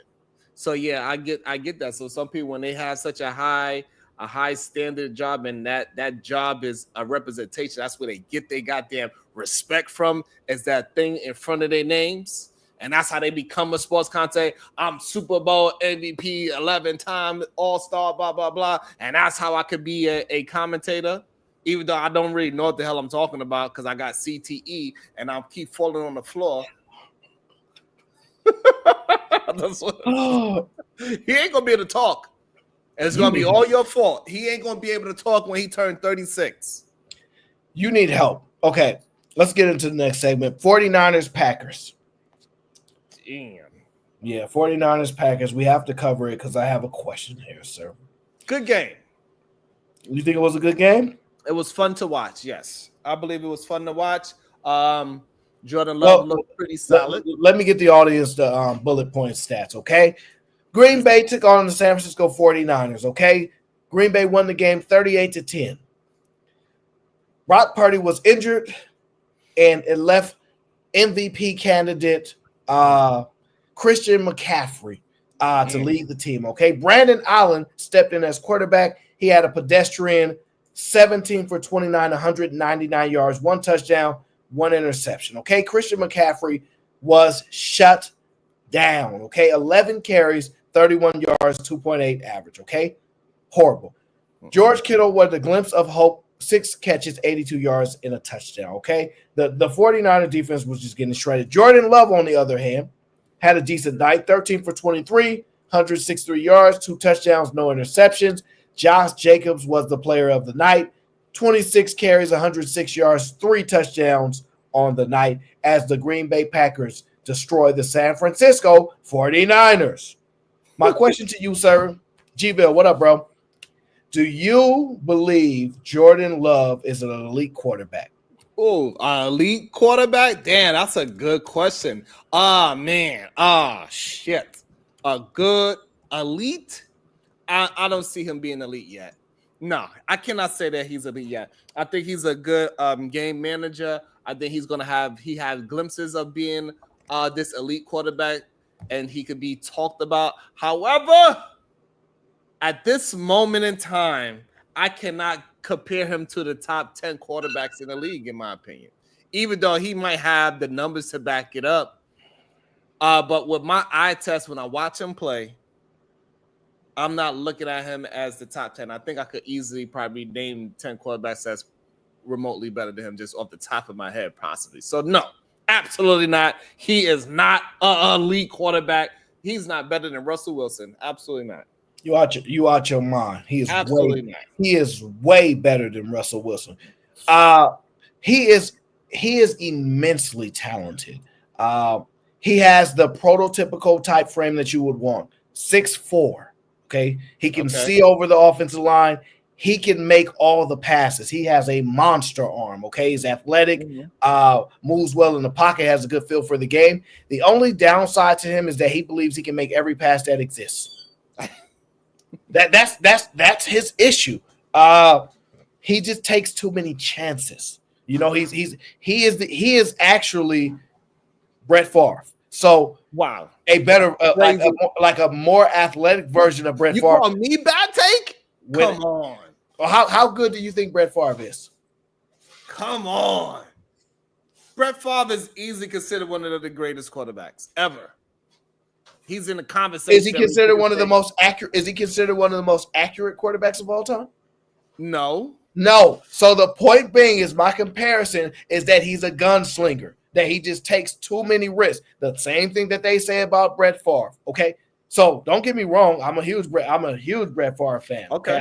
I know his game very well. He was the MVP king before the MVP kings exist. He was winning NFL MVP every year. Okay. So trust me, I know him very well. But I'm saying as far as the risk that he's willing to take to throw that ball up there, that is what I see in Jordan Love. He takes too many risks. Jordan Love is not better than Brock Purdy. Stop. Jordan Love is better than Brock Purdy. Stop. He is not better than Trevor Lawrence. Stop. He is Definitely better than Trevor Lawrence. He ain't better than no Derek Carr. Stop. He's 10 times better than Derek Carr. That's not even a question, sir. And even though I don't have no proof behind this one, he ain't better than Jaden Daniels neither. He's definitely better than Jaden Daniels, sir. You tripping. He's better than Jaden. I like Jaden Daniels. Jaden Daniels has the it factor. He has a touch on his passes. I watched him play. I like him, but I have Jordan Love ahead of him, sir. Now, the thing about Jaden Daniels is he has the prototypical type height. He's 6'4". The problem is he's a small guy. You know what I mean? He's a very small guy. He doesn't have the frame, so that's his downside.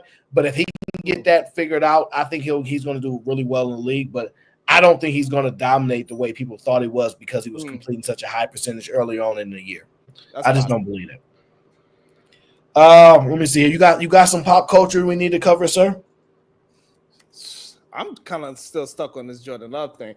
But also, hey, before we even get to the pop culture thing, I got a question for you. How do you feel about the NFL taking over Christmas Day?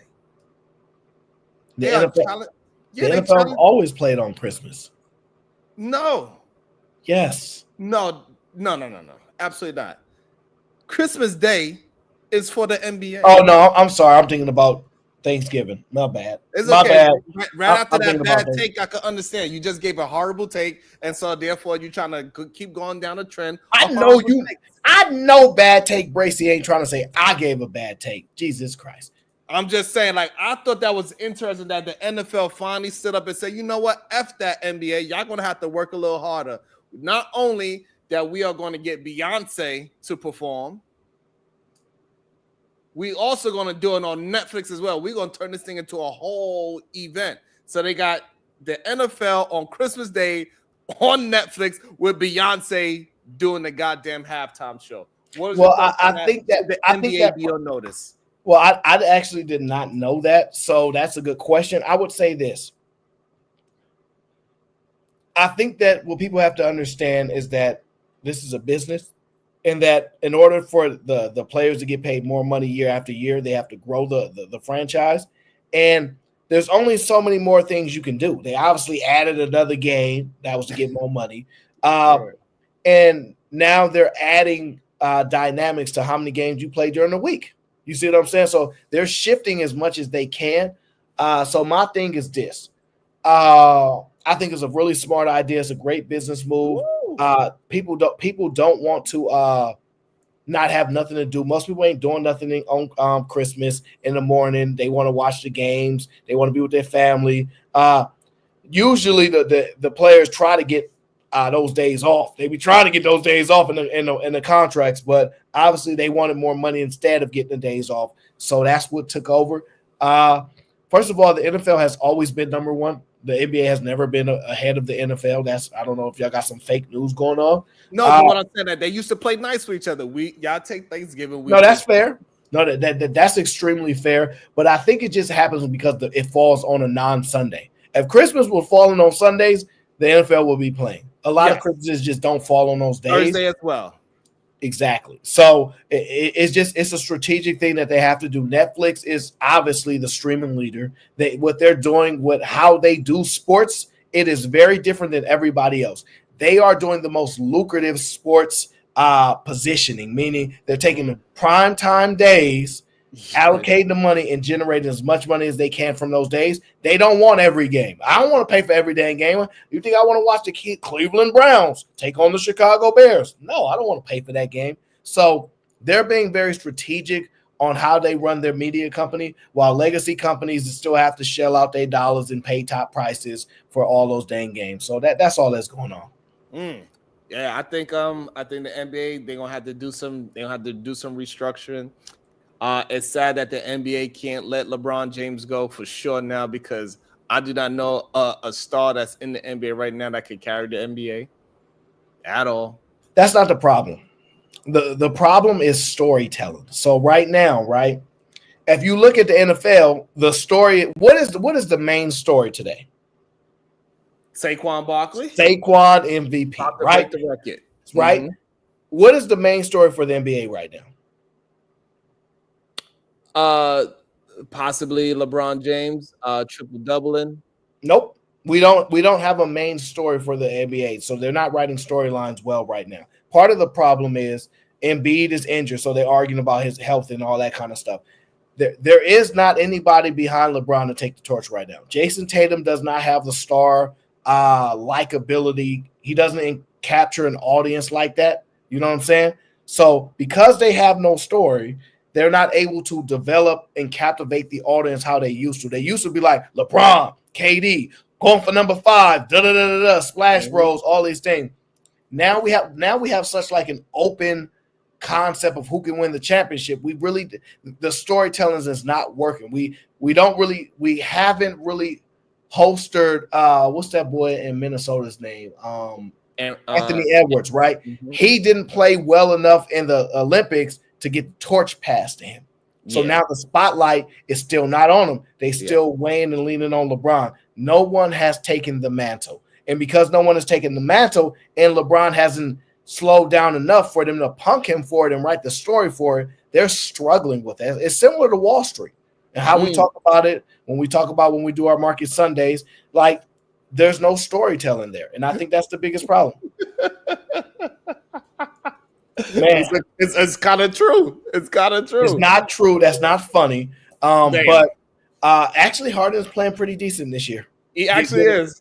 Given everything that's coming. People don't even know that they got a new stadium and a new logo.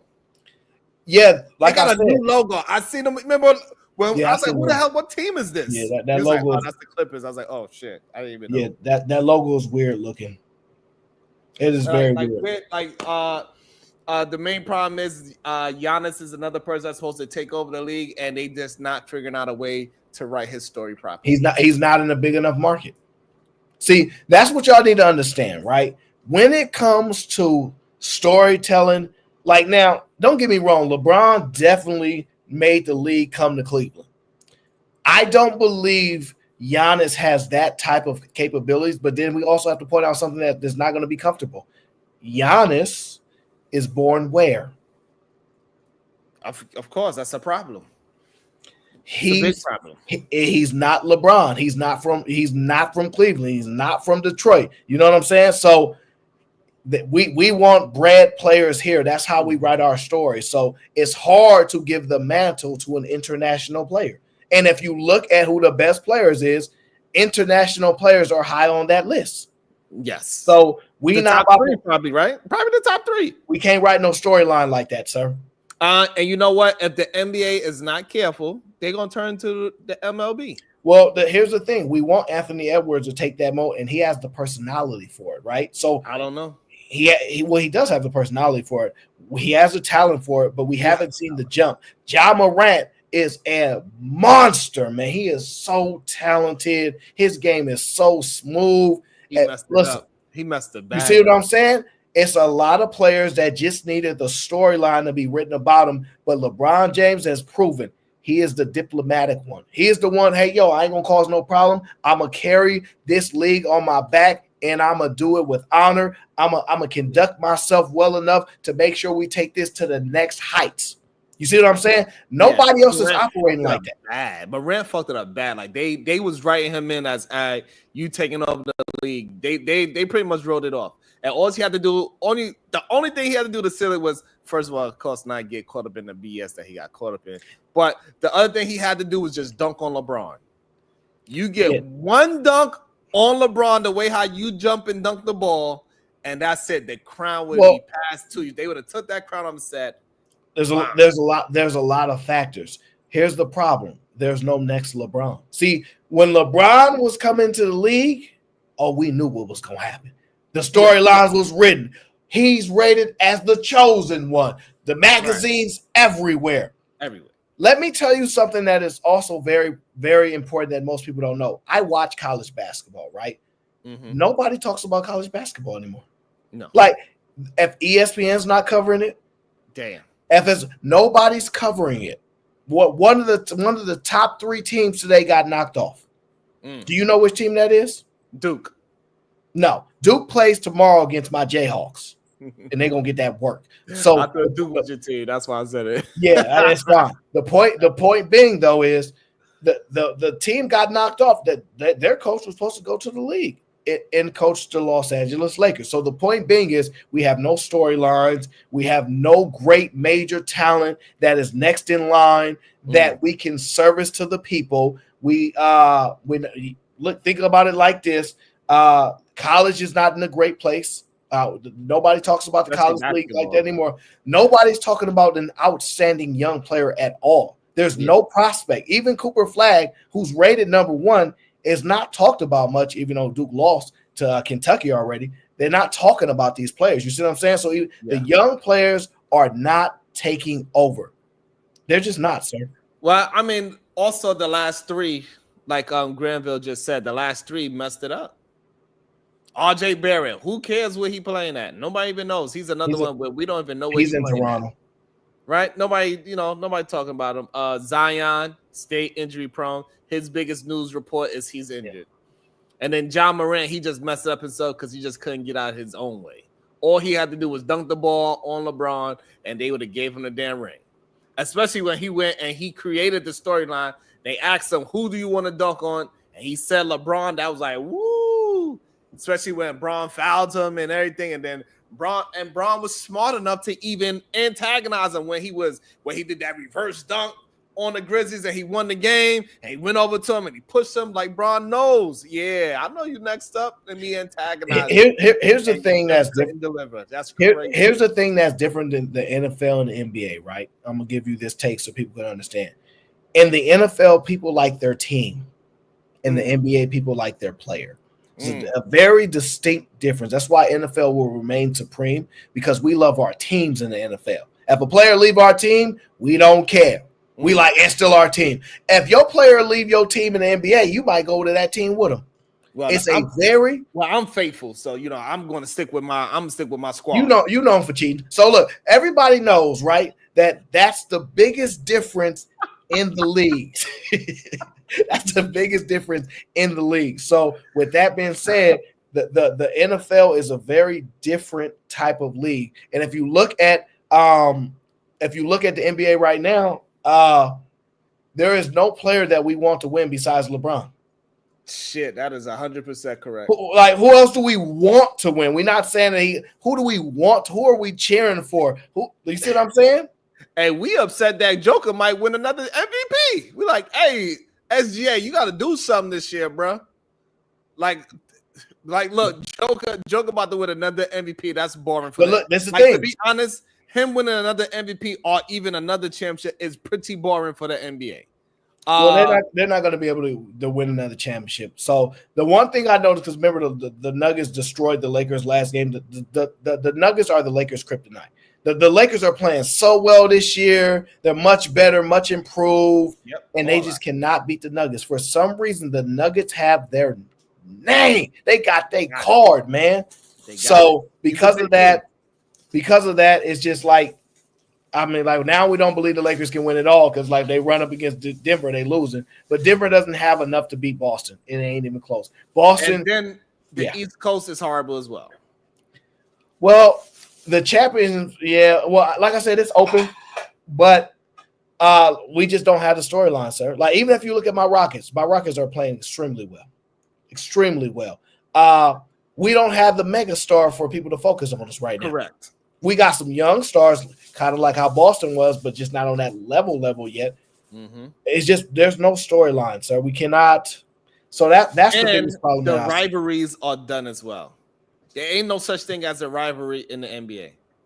Yeah, no, it's a bad time for the NBA right now. Like it's so bad. People ain't even talking about games. People only talking about football right now. Whenever I have a conversation with somebody, oh yeah, the 49ers, oh they trash. Oh, your Eagles doing well. Okay, yeah. But forget those Cowboys. You know what I'm saying? Like it go like that. Nobody. You might talk about a little Steph game because the Warriors is number one, but other than that. And that's why I believe that this move of the NFL taking over Christmas is a big, bold move, saying like, "Hey, little homie, we might have to do we might have to run this a little longer, get an XFL, and put them under the wing too, and take some more of y'all TV time because y'all ain't doing a good enough job, clearly. Until it's y'all playoffs, like then that's the only time people watch. And the NBA, they got to figure it out. They need to figure out. They need to talk to the management. I don't know. They got to figure out better teams because Damian Lillard, like, it just ain't connecting properly. Get Giannis over to where he needs to go because him doing it in Milwaukee, I mean, it's kind of messed up to push a player up out of there so he could be in a major market. But you're gonna have to figure out something. You have to figure out something. You all either that stop going overseas and picking up these players because y'all are gonna turn to the MLB. The reason why nobody watches baseball anymore, sad to say, is because it ain't no white boy at the top goddamn baseball player. It's always some goddamn Dominican. And guess what? This America's football is not gonna be promoting Jose Canseco and and whoever Reyes and Martinez. They ain't gonna promote them like that. And sorry to say. This is America's sport. They're not trying to see no goddamn Dominican, the head of that. Hold on. Let me check on Granville. I hope Granville, I hope you feeling better, bro, man. I know you wasn't feeling well, so I hope you feeling better. I appreciate you being here. This is my question to you. Do you believe that the NBA will figure out a storyline this season? Will one develop and they're able to run with it? Oh, this season. This season. It's looking real shaky. Even when they tried to do the whole Steph and Clay thing, that couldn't stick. They tried it. So, no, it just didn't stick. This season, who else is there? I don't think so. I don't think they're going to figure out unless players start really playing really strong against each other, start fouling each other hard, like on some goddamn like some Indiana's in Detroit type situation. People just start playing some real hard-nosed basketball. I think it's a little too friendly, and that's another thing that is hurting the NBA. There's no more rivals. We should at least have some rivals. Not enough teams have seen each other enough as well is another problem. That's a problem with the story writing, because at least if Philadelphia and New York was seeing each other going back and forth, we took it. We beat y'all this season, and then we beat y'all. I said, you've been beating the same team every season. Like, even when Trae Young, he trying to do it to the Knicks and say, no, they're not going to figure out. They are not producing enough of the players to be on the floor enough. And they are not creating the storylines. Atlanta Hawks versus New York Knicks should be a storyline, and it's not. Every time Trae Young goes to New York, boo! It's already built up for it to be a storyline, but they're not capitalizing off it. And Trae Young is a big enough play and Atlanta is a big enough state where it's good enough rival to say New York versus Atlanta. But y'all ain't building the storyline up. I don't know what's going on with they meant to. It's mind-boggling to me. Yeah, I don't know. I can't call it, man. Like, you should be building Cleveland up against Boston Celtics. You literally that should be your buildup. Nobody want to talk about Cleveland. Even if you pay me, which I ain't getting paid. I don't want to talk about Cleveland. So have you noticed Cleveland is not in any of our segments, sir? I've never put them in our segments. I tried. You did try, and I cut it out. I said, cut it out. You better cut it. I try to let you know that Spotty Loke is the same size as Dwayne Wade, playing just as spectacular. He's going through the floor. He's driving. He's hitting big shots. He got Garland playing out of his mind. And you like, nope. I don't want to hear that. I've been watching sports long enough. I know if the Cavaliers are real or not, and they not. They not. Like it is what it is. Look, I'm taking all bets. I'm taking all bets. They're not winning the championship. Every single Cleveland Cavalier bet, I'm taking it. I don't care. Whoever it is, y'all hear me? Y'all want the smoke? I'm taking all bets. Cleveland Cavaliers are not winning the championship. Every bet, taking them all. And I think what they need to figure out is how to create a storyline with LaMelo with Charlotte. I understand it's a small market, but he's scoring out of his mind. You need to start figuring out. You need to figure out how you could build up maybe LaMelo versus Trae, because they both young, light-skinned, and they both talking up shit. Hey, you need to figure out how to get those two, because the West Coast, I don't see nobody damaging nothing on the West Coast, to be honest. Nobody want to see that. He's not shit talking enough. We still want to watch Steph. We not trying to hear nothing about no LaMelo Ball that's playing for a pointless franchise that ain't accomplishing nothing. We definitely don't want to hear about the Atlanta Hawks. They ain't doing nothing, ain't gonna be nothing, ain't said nothing. We don't want to hear nothing about them. But here's the thing. What I realized, right, is that like even though back in the days we knew the Cavaliers had no shot at winning anything when Mike was playing. With Mark Price, when they had Mark Price and all those boys, like Cavaliers was going to the playoffs every year. And people was like, hey, they a tough team. Like, at least they still talk shit about them. Like, hey, they one of the top teams. That was at the barbershop, sir. We got social media now. It's like when people get as old as you forget because you got that Alzheimer's disease, the Dimers thing. Like, you forget that we ain't at the barbershop no more. Like, we didn't already talked about that game, sir. We didn't talk about it live. We chatting back and forth. Like, did you see that 3? And then we moving on up to the next game, sir. You need to sell us a story, a player, a dream, and we ain't getting none of that. So that's what the problem is, sir. Like, even Drake versus DeMar DeRozan didn't take off. Damn, yeah, that shit didn't. It didn't take off, sir. And this whole Draymond thing, grabbing the ankle, nobody cared about that. Nope, nobody cared about that. It's something about your feet doing the whole calling the referee a BAN and put a finger on his head. Yeah, he shouldn't have done that. Yeah. Fred VanVleet shouldn't have done that. As a Rockets fan, I understand because I was watching the game. I thought some of those calls was a little BS, but you got to conduct yourself as a professional at all time. I know emotions running high, but like I said, he's done some great things since he's been here with us. But I do believe we should trade him. Oh, I know you want to trade him. I think we should trade him to the Lakers because next year I don't think he's going to start. I think we're going to have our young gun starting. Damn. That'd be nice if he do go to the Lakers possibly, but and that was at the end of the game. It didn't make no sense to me. The game was over. I didn't understand the logic either, but when emotions running high and you've been wanting to say something, you didn't say nothing. That's probably what it was. He put a whole finger to that man's face and call him a BAN. Hey, shout out to the ref. He just kept it moving. He's like, man, I ain't paying you no mind. That just let them give you that fine. I'm buying my damn bed. So shout out to the ref for not escalating it more. But yeah, they are finding a hard time to get people. Well, in the NBA Cup should be a lot bigger too. They need to. The problem with the NBA Cup, right? They was trying to write that as a storyline.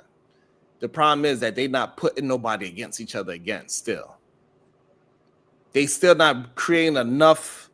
Nobody understand the damn cup thing. Even I don't. When you was telling me, yeah, you only get the Group C and the Group A, and they don't group together unless you touch down and they sit A and they game it. Bro, I'm like, man, first of all, you don't really win nothing. You don't get no home field advantage, and nobody really cares because if you win that and then you don't make the playoffs, what difference does it make? It's kind of pointless to me. They try to drill up some excitement. That's probably why the ratings is down because we tired of that BS. And then we got players sitting out. Embiid injured. Paul George is injured. Kawhi is injured. KD is injured. All these players is injured. We ain't got no rivalries. We can't it's just bad so far, and the ratings are down. According from what I understand, the ratings are down. It's probably the same as last year, but it's just no, they're not. They are down. I'm literally telling you, the ratings are down, sir. You know what it is? It's because the WNBA. They took over. That's why. The WNBA took the ratings of the NBA because, like you said, the men are the one that carry the sports. But now we go and watching they stuff, huh? Yeah, and it's more exciting. No, I don't know what it is for the league numbers to be down right now, but it's something to look into. You need closer games. You need more competitive games. Hey, if you was all right, how about this? I want to give you a quick challenge. Think on your feet. If you was to help them write a storyline, what would you go with to try to build up? That's a really, really good question. I need a villain. I need a dream story. So obviously we have to sell a team that can win. So the way I would write it up is this.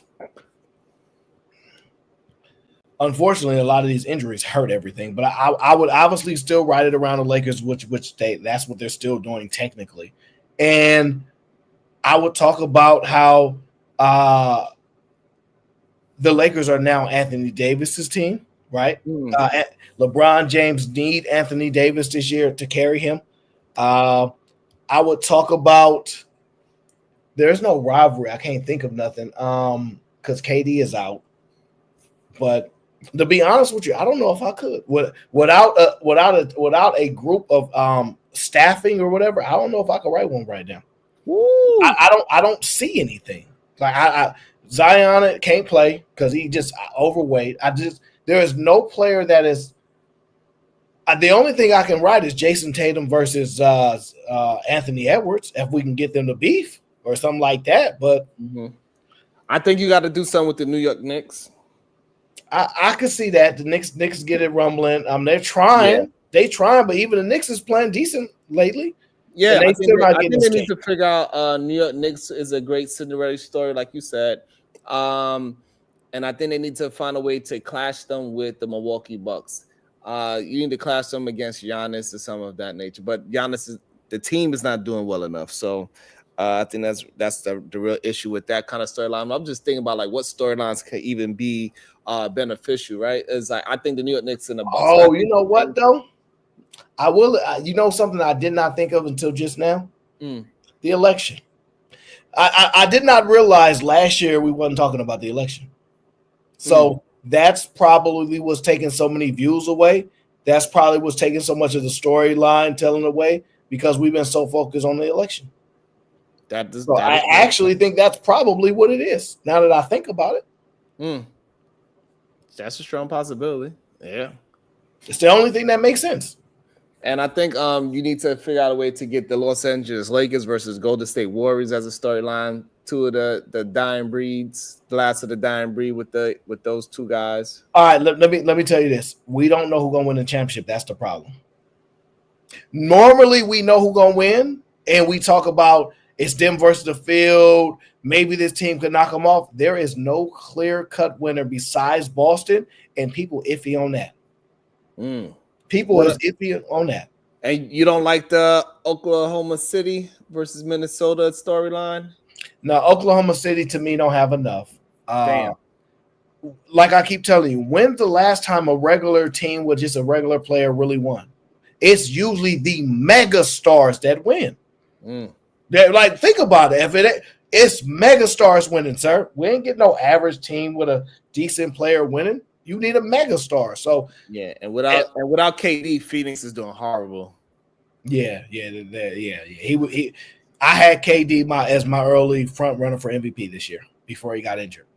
Yeah, and they definitely need him to even write the story. Like if you're making a valid point about the injuries. Though the injuries is really cooking them this year. Ain't nobody playing, and these other players, nobody knows about them. It's just what it is. Even the ones that do have sneaker deals, like Ant-Man, people still don't know who the hell he is. Still, it's weird.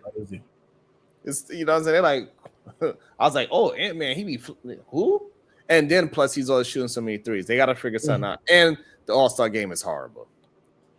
Yeah, the All-Star game is horrible. They're switching it up every year. Like we just got adjusted to this whole you score up to this point. And as we take off the clock, and now you switching it again. Come on. Yeah, I think the politics got in the way, but I think the league will get back to writing well, and we'll see what happens. Sounds like a job opportunity. No telling. How do you get paid to write the storyline? Writers for the league? Yeah, I'm sure they got writers.